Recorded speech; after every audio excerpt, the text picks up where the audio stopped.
Happy Sunday, and thank you for joining me today. So, Putin critic Alexei Navalny is currently being held at a Russian prison. This has evoked massive protest in Russia, and they are not backing down. Of course, Navalny returned to Russia in January after being poisoned by Russia and treated in Germany. But to understand how we got here, we need to start with this guy. His name is Viktor Yushenko, and he ran for president of Ukraine in 2004. To many, he appeared to be very handsome, intelligent, and charismatic. So that's him in July of 2004. This is him 6 months later. Later that year in December. Same person. Practically not seen as the same guy, right? What happened between that 6-month period, what happened while he was running for president of Ukraine in 2004, is that he got poisoned with dioxin. It disfigured his face and left him with severe innervating pain. And with just 2 weeks to go before a rerun of the disputed presidential election in the Ukraine, there was a remarkable development today. Doctors confirmed that opposition candidate Viktor Yushenko was poisoned during the campaign.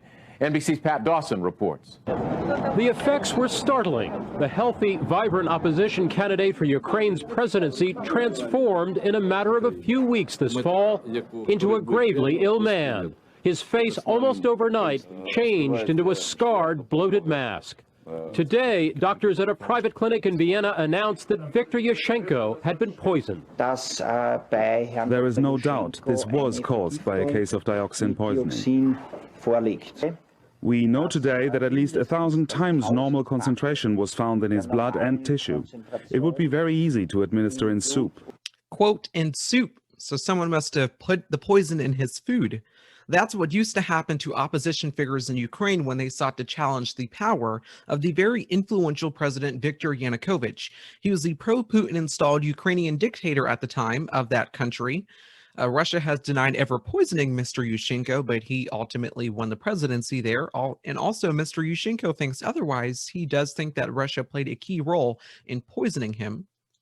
And even before Yushenko, poisoning has become sort of a common practice when it comes to Russia, when it comes to dealing with dissidents and people who oppose the current power or their allies.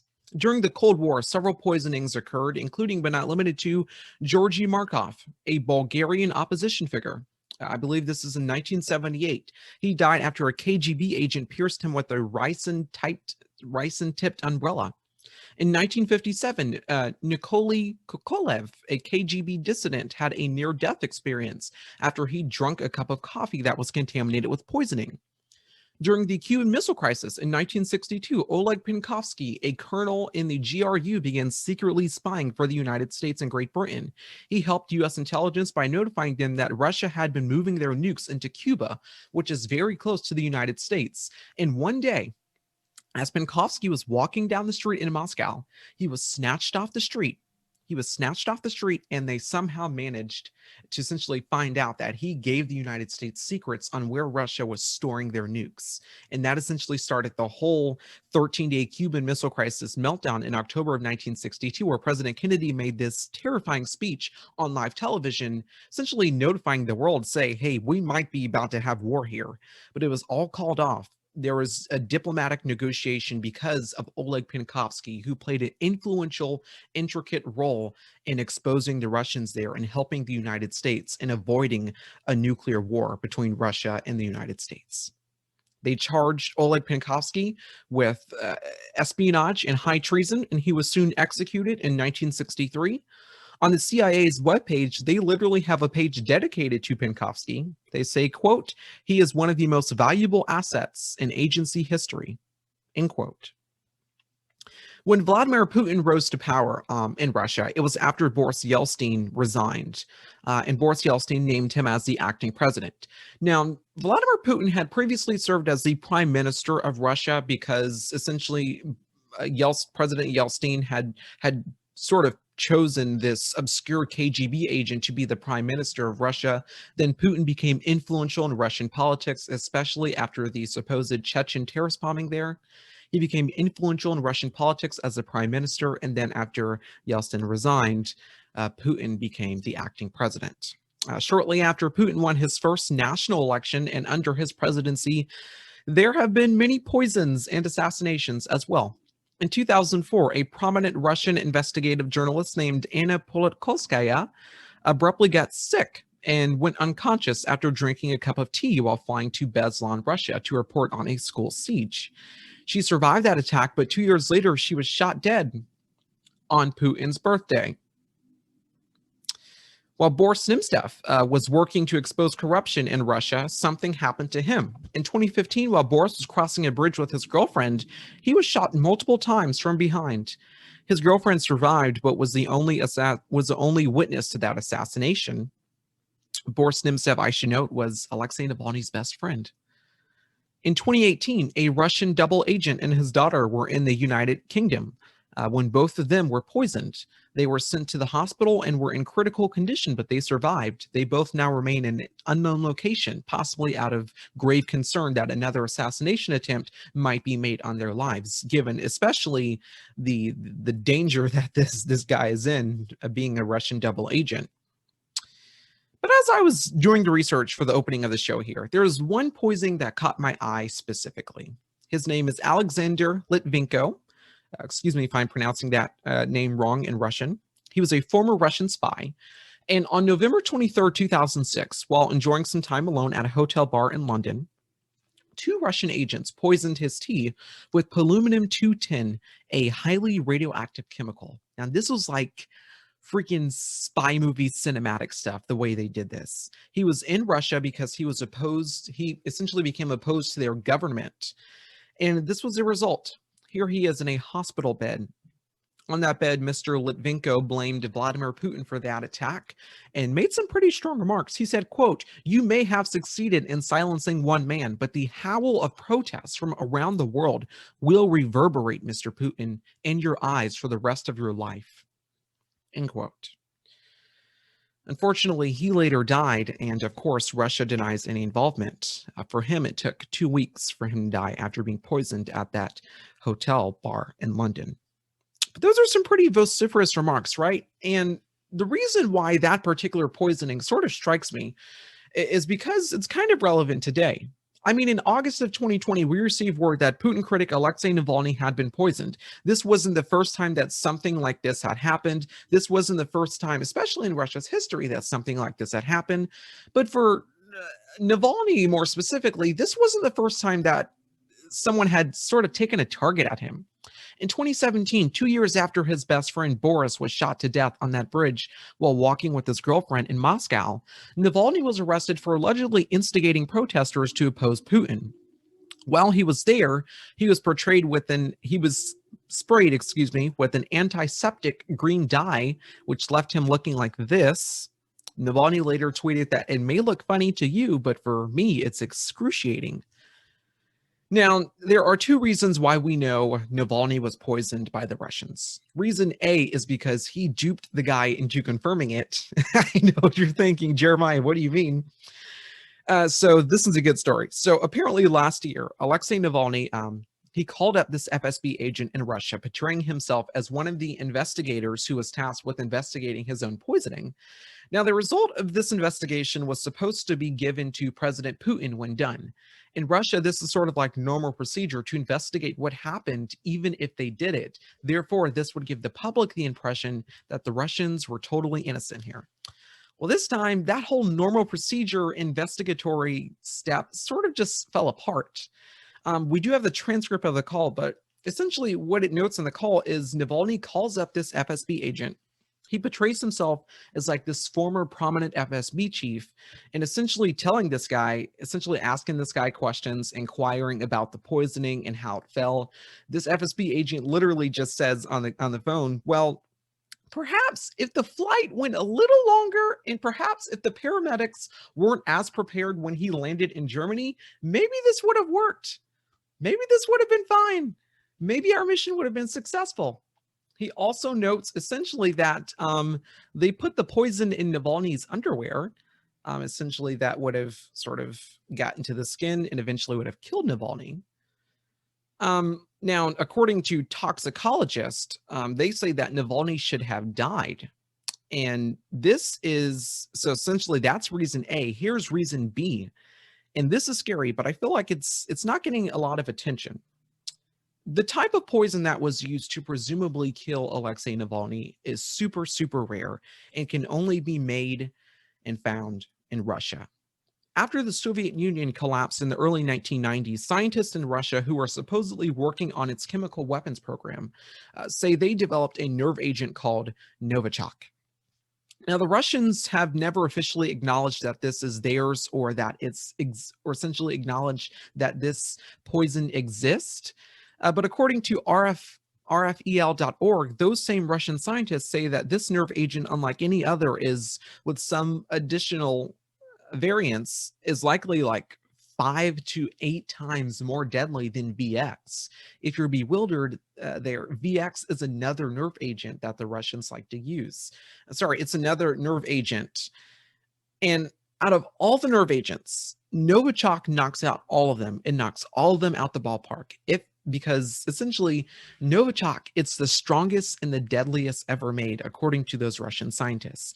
And the Russians have used this before. They first used it in 1995.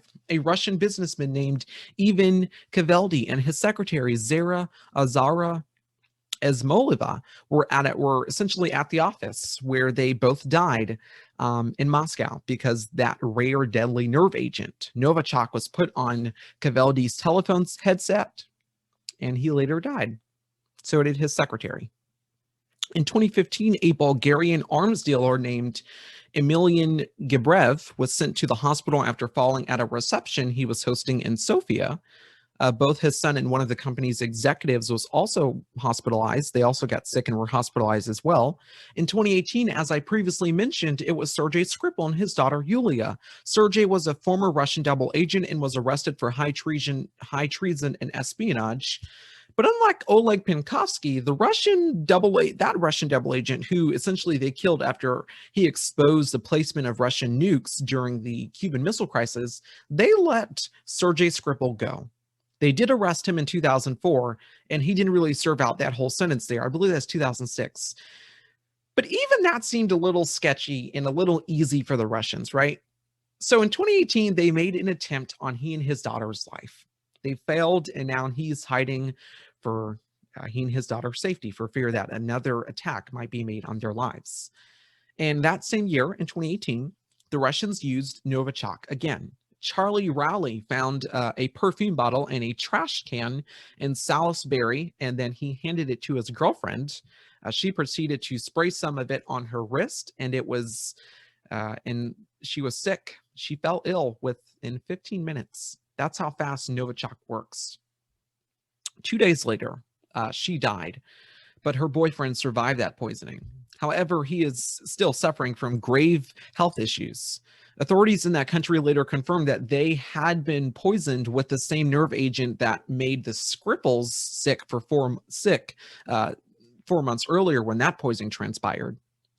There's actually been updated reporting on that story. Heather Hallett, a retired judge in the United Kingdom, says that she will conduct an investigation into the death of that young woman and examine Russia's role in it.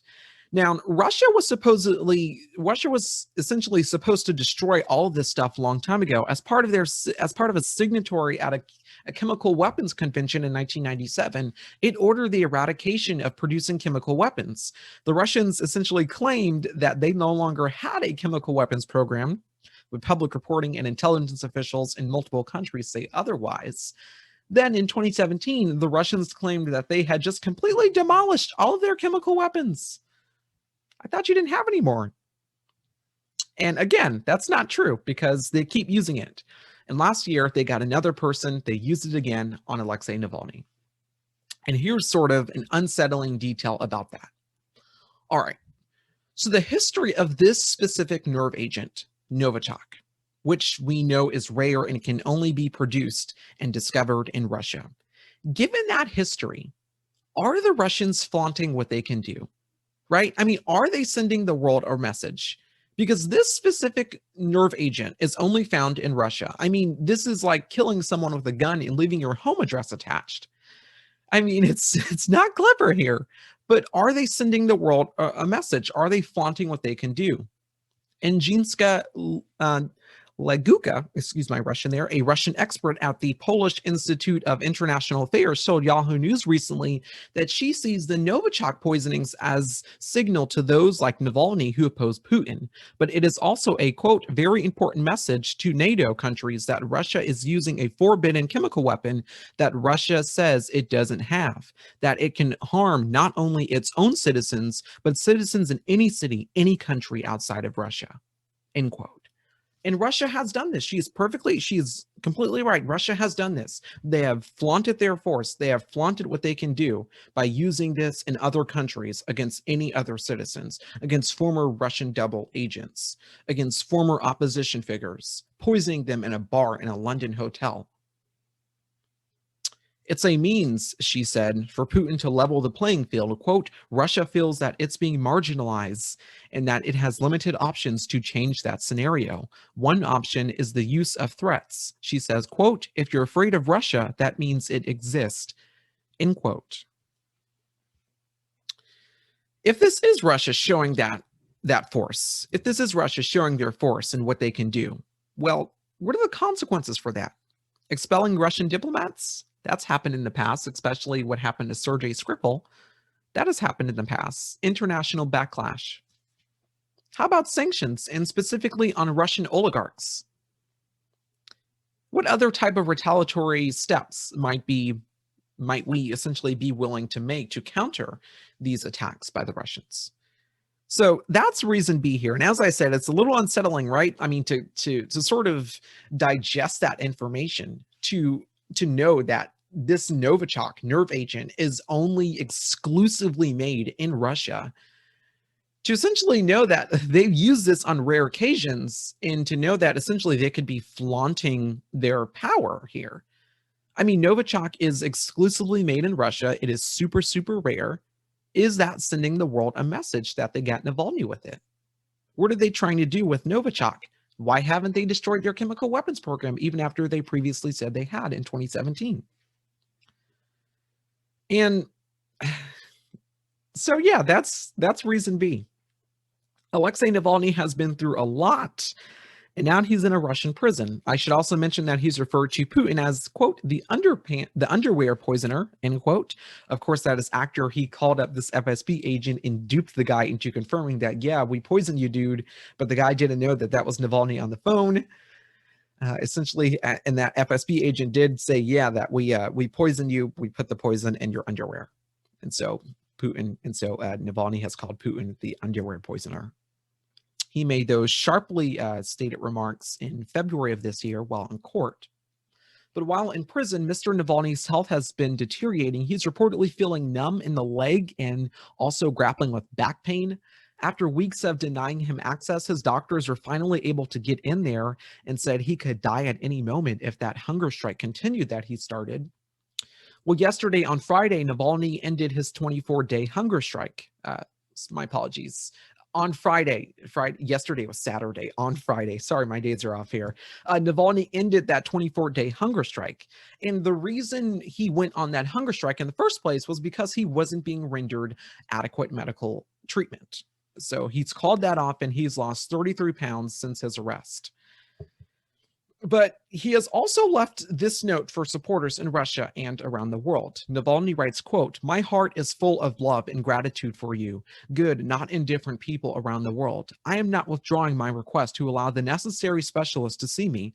I'm losing my sensation. I'm losing sensation in parts of my arms and legs, and I want to understand what it is and how to treat it. But considering the progress made and all the circumstances, I'm beginning to come out of my hunger strike. End quote.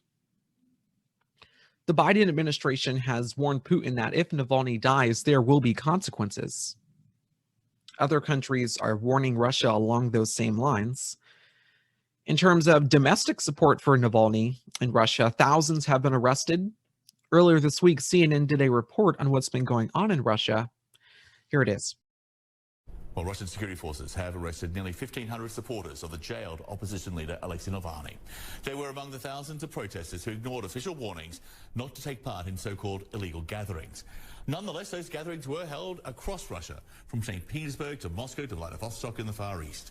Many would-be demonstrators were rounded up and detained during early morning raids, and that meant the overall turnout fell short of the 500,000 mark Navalny's team had hoped for. But still, this was a notable act of defiance. Time to begin as President Vladimir Putin was ending his annual address to the nation.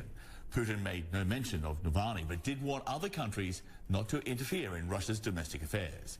We have more details now from CNN's Fred Pleitgen reporting in from Moscow.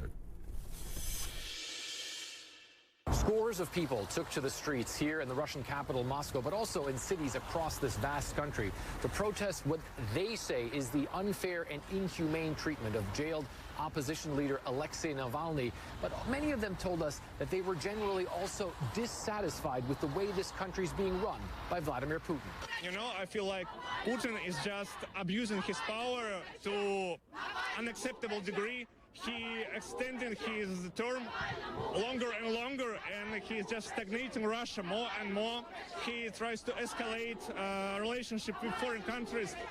Riot police was certainly out in full force as the authorities had warned people before not to take part in what they called unsanctioned protests. And indeed, hundreds of people were detained, although not as many as we've seen at protests in the past. Nevertheless, opposition leader Vladimir Kara-Murza, he told me in an interview he believes that all this shows that the Kremlin is nervous. The biggest thing Putin is terrified of is the sight of people on the streets. The biggest fear for any dictator are citizens of their own countries. The biggest fear for any dictator are their own people. The opposition certainly didn't pick this day at random. In fact, this is also the day that Russian President Vladimir Putin held his annual State of the Nation address. And there, he showed himself to be defiant. He warned other countries not to cross red lines as Russia defines them. Whoever organizes any provocations that threaten our core security will regret this like they've never regretted anything before. The Russian leader there is certainly very defiant, but the opposition also defiant, and they vow to carry on with their protests until Alexei Navalny gets the treatment by the doctors he wants to see him. Fred Pleitgen, CNN, Moscow. That was a report from CNN this week on Thursday. As I said, there have been international calls for Navalny to be released, as he's essentially being imprisoned on essentially just politically motivated charges, essentially so he won't have to run for president against Vladimir Putin. Russia has a long history of silencing opposition figures, of poisoning and silencing opposition figures, from Viktor Yushenko in 2004 running for president of Ukraine, to Oleg Penkovsky, a Russian double agent, and Anna Politkovskaya, an investigative journalist in Russia, Alexander Litvinko, in a London hotel, and many others. Their message is loud and clear. If you oppose us, you will be jailed, poisoned, or even worse, you will be killed. It is a major intimidation factor here. It's part of their way of deterring any opposition. But every once in a while, a young, charismatic, and courageous leader rises up and says, I will. They stand up and they challenge the status quo. They challenge the system. And in our modern era, that leader is Alexei Navalny. And boy, he has been through a lot. But what I find optimism and hope in is that he's not backing down either. But on that point there, while they're busy jailing Alexei Navalny on politically motivated charges because the Russians think he has a real chance of beating Putin. While they're busy jailing Alexei Navalny, they're also showing more force in a way that's sort of, I think, testing international waters to seeing what the response will be. This week they advanced on Ukraine, sending more troops there than essentially sending more troops there than when they did it and took Crimea, which is part of Ukraine, for themselves. That invasion was in 2014. Russia faced international backlash for that this week and has since pulled back. But the speculation now is what's going to be their next move. I mean, earlier this week, when this was initially reported, President Volodymyr Zelensky of Ukraine essentially told his citizens to prepare for war with Russia.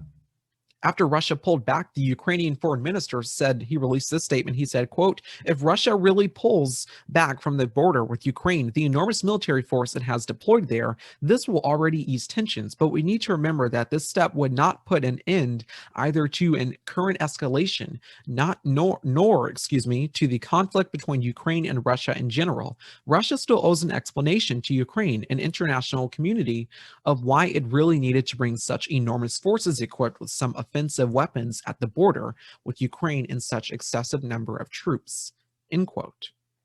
In that same statement, the foreign minister in Ukraine, he also expressed gratitude for the international solidarity and pushback against Russia. So all of these live stories are happening at once. And of course, here at home, we're still dealing with the major Russian cyber attack on our government and major corporations. We're going to have more reporting on that next weekend, excuse me. But as we head into this new week, I want you to keep an eye on all of these stories here. Keep an eye on all these stories because I feel that there are going to be significant developments in these stories as we head on into this week. Alexei Navalny, Russian aggression.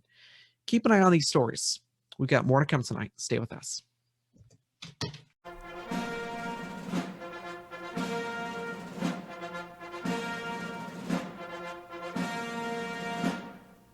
After the United States had gained its independence, George Washington was asked if he wanted to be a king or a president. George Washington, of course, chose to be President of the United States, thenceforth becoming the first President of the United States, setting us up for presidential administrations, from good presidential administrations that provided us fantastic leadership, and other presidential administrations that provided us not so good leadership and sort of put our country in turmoil for a while. But we have had presidents for a while, from 1 through 44. Join me on my podcast, U.S. Presidents, to discuss it all. New episodes every Thursday.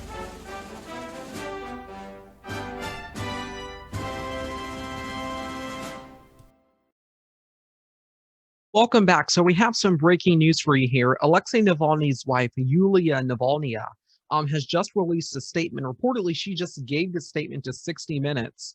I think she gave the statement to 60 Minutes according to the video that I just watched. She gave this statement to 60 Minutes right after Navalny had been arrested.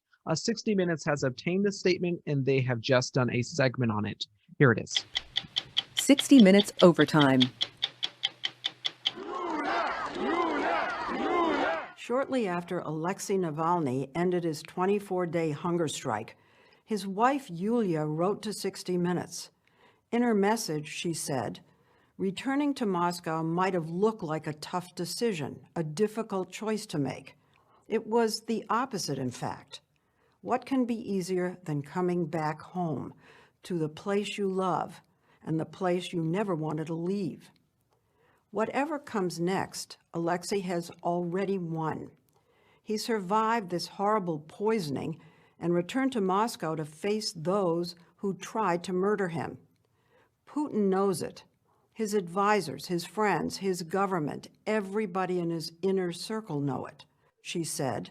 Driven by embarrassment and anger, Putin has nothing left to do but to physically torture Alexei in prison, make his life almost worse than if he had died, destroy the organization that my husband created, arrest his colleagues, friends, and relatives. What else can he do? Ask to kill him again? I am very proud of my husband, every minute of every day. I admire his bravery and courage, his tenacity and strength. I stand by him and his beliefs, and I am so happy to be joined by thousands of Russians who are fighting for a better future for our country together with us. Once again, that was Alexei Navalny's wife, Yulia, speaking to 60 Minutes, giving that 60 Minutes statement there, giving that statement to 60 Minutes after Alexei Navalny ended his hunger strike earlier this week. Once again, just an influential statement there being released. The statement almost sparks optimism. It also sparks just sheer hope right now as Alexei Navalny still is imprisoned. As I said, I was ending the top segment there. What I find hope and optimism in right now about Alexei Navalny, this prominent opposition figure in Russia, he stands out against all the opposition leaders. I mean, he was literally poisoned and he returned to Russia.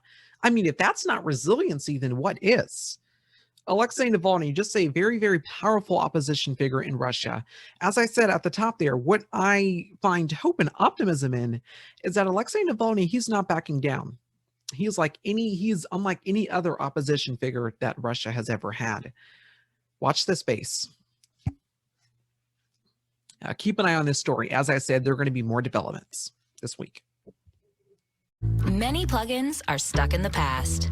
They release a lot of scent at first, but after a while, you barely know they're working. New Febreze Fade Defy plug works differently. It's the first plugin with built-in technology to digitally control how much scent is released to smell first day fresh for 50 days. It even tells you when it's ready to be refilled. Upgrade to Febreze Fade Defy plug. Febreze, la la la la la. Welcome back. So in India right now, they are experiencing a COVID-19 surge. Cases in India right now are just skyrocketing.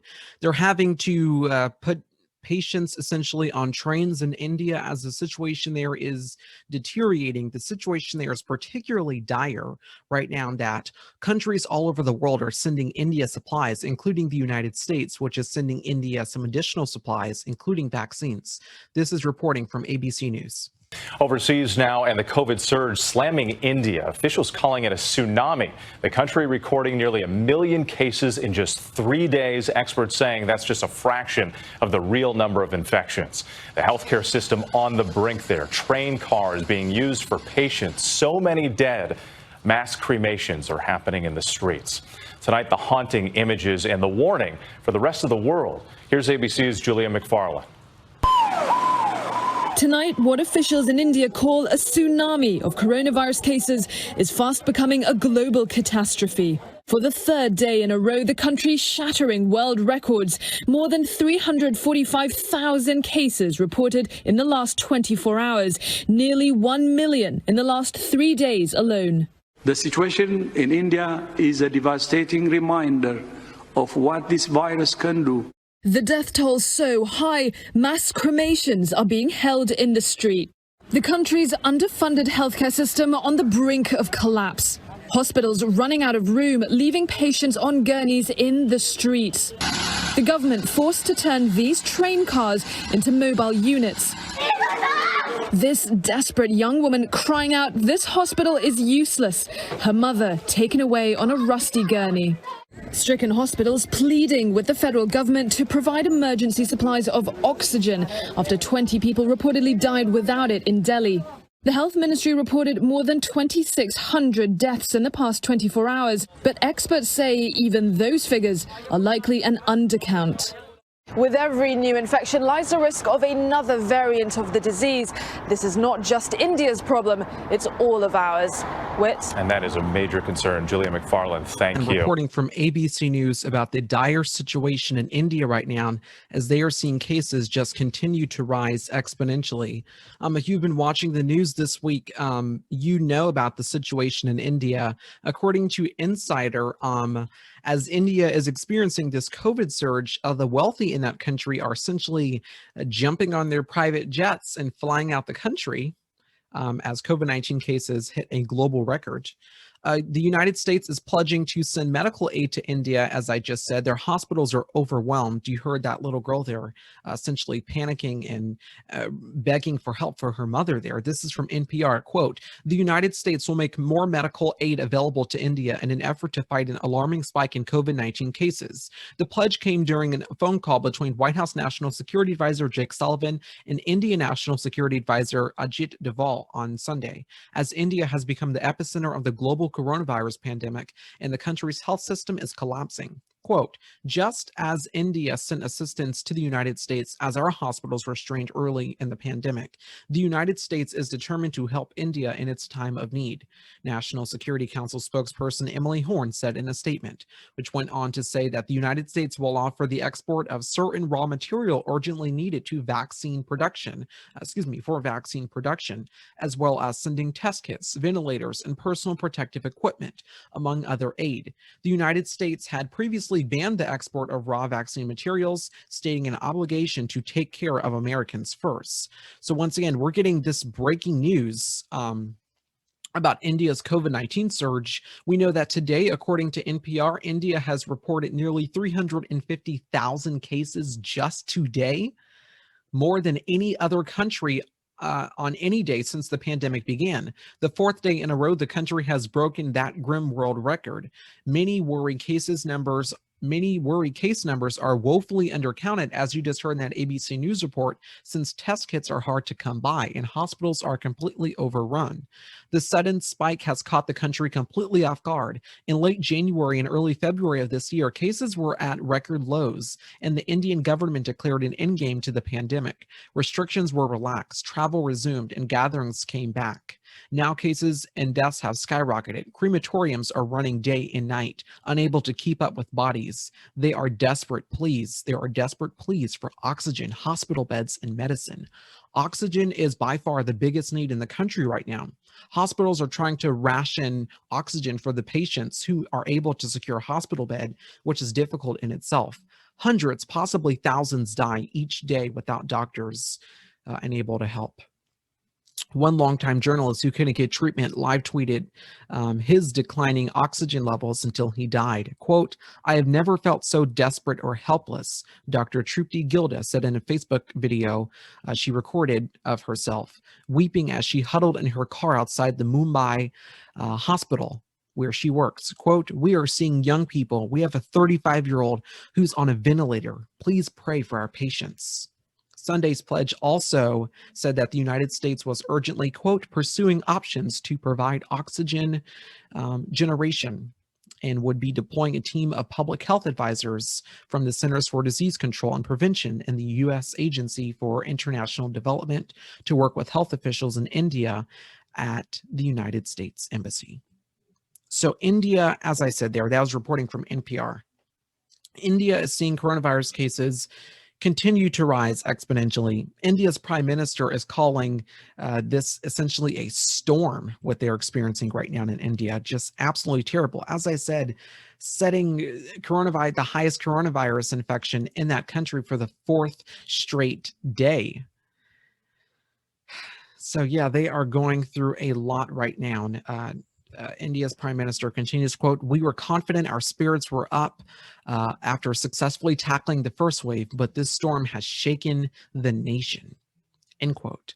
Once again, reporting there as we are continuing to watch this situation live in India right now as coronavirus cases are continuing to rise just exponentially. Last summer, actually, I had reporting on coronavirus cases skyrocketing in India. And I'll tell you, based off my experience of reporting on it, the situation there is very, very terrible. I mean, I reported on this one example that the New York Times did where you had this pregnant woman who went from hospital to hospital with her husband to try to get care because she essentially try to get care. She later died, unfortunately. When hospitals are overwhelmed, particularly in a country like this, it is of grave concern. It is a threat to the entire society. So we need to keep an eye on this story as more information develops. We're going to have more reporting on this throughout the week here, obviously this weekend, so keep an eye on this situation. Please keep India in your prayers as we watch this story develop. We'll be right back.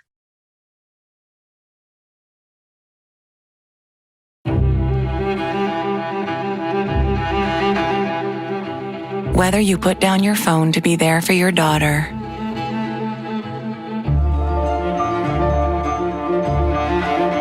or pick up your phone to call a helpline for your roommate,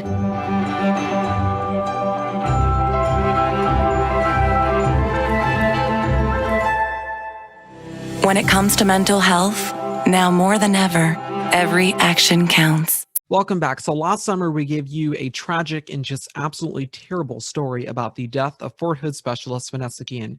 She is 20 years old. She served in the United States Army. She was stationed at Fort Hood in Killen, Texas, when she was murdered and dismembered by two fellow soldiers.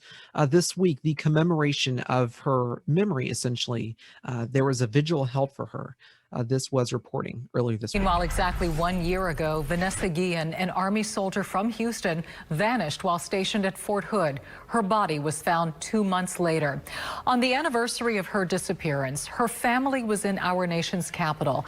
They are pushing for legislation to change how reports of sexual harassment and assault are investigated in the military.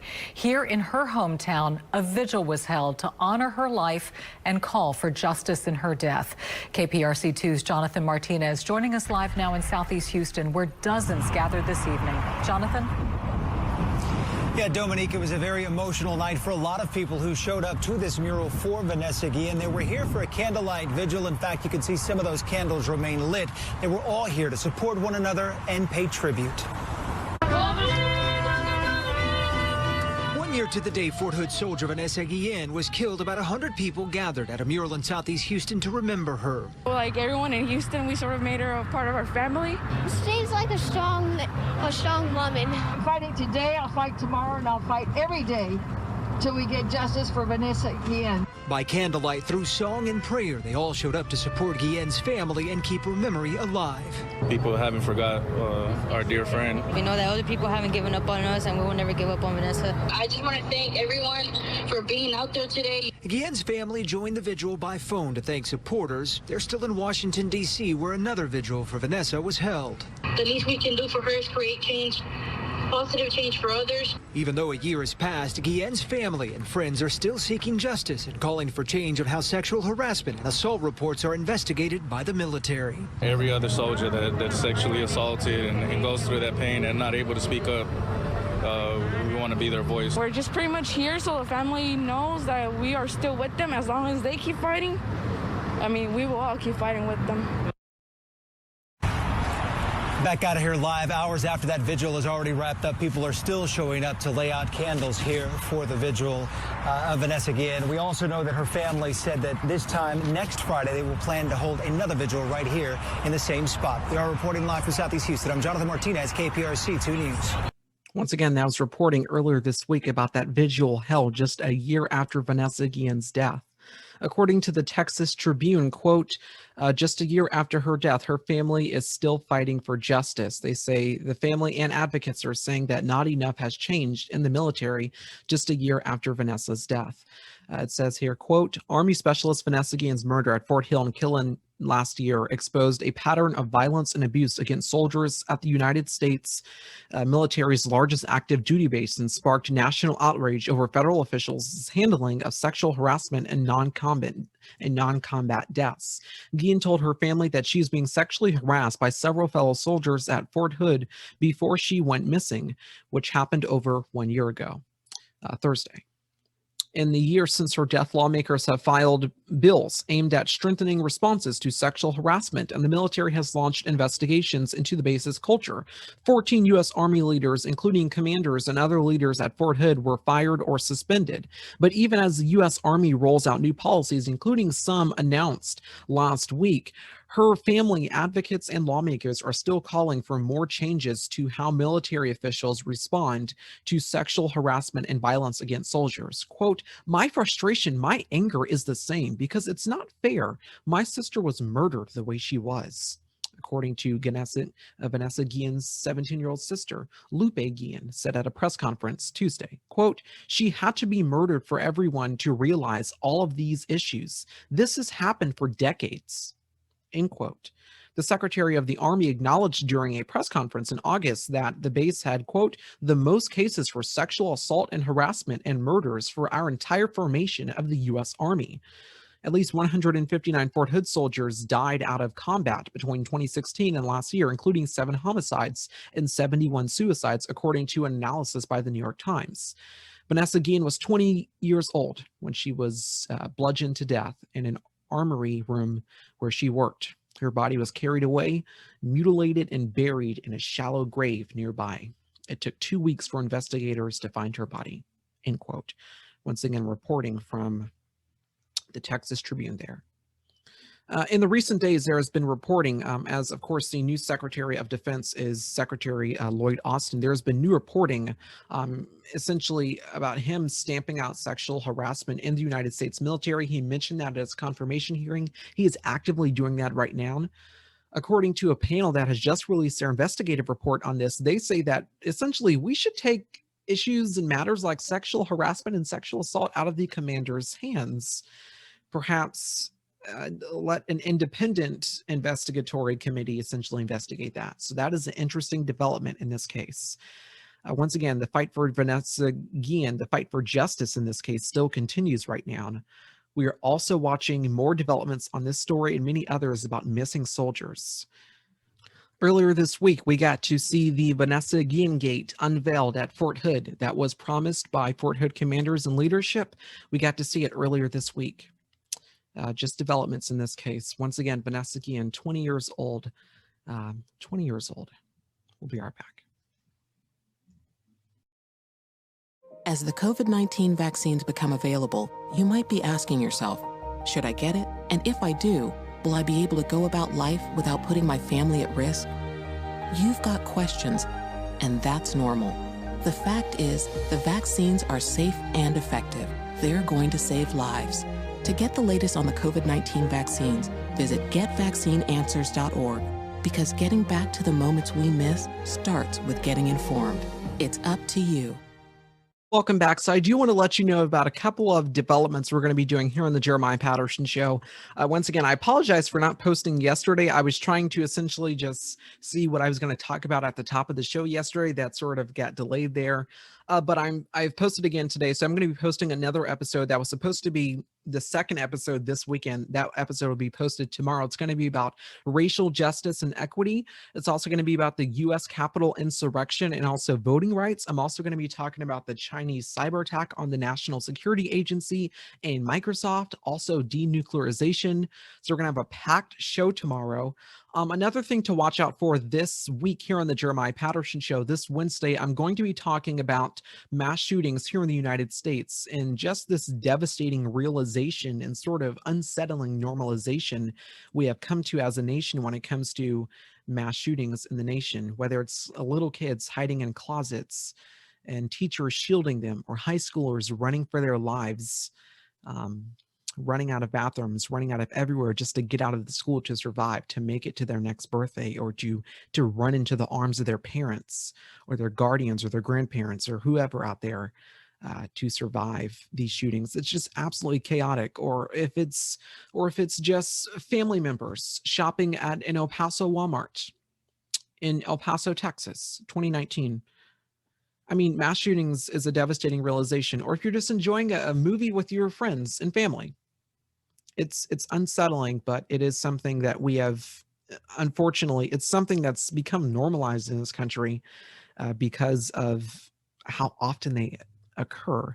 We're going to have reporting on that and the recent mass shootings that have just transpired. All that is coming up on the Jeremiah Patterson Show this week.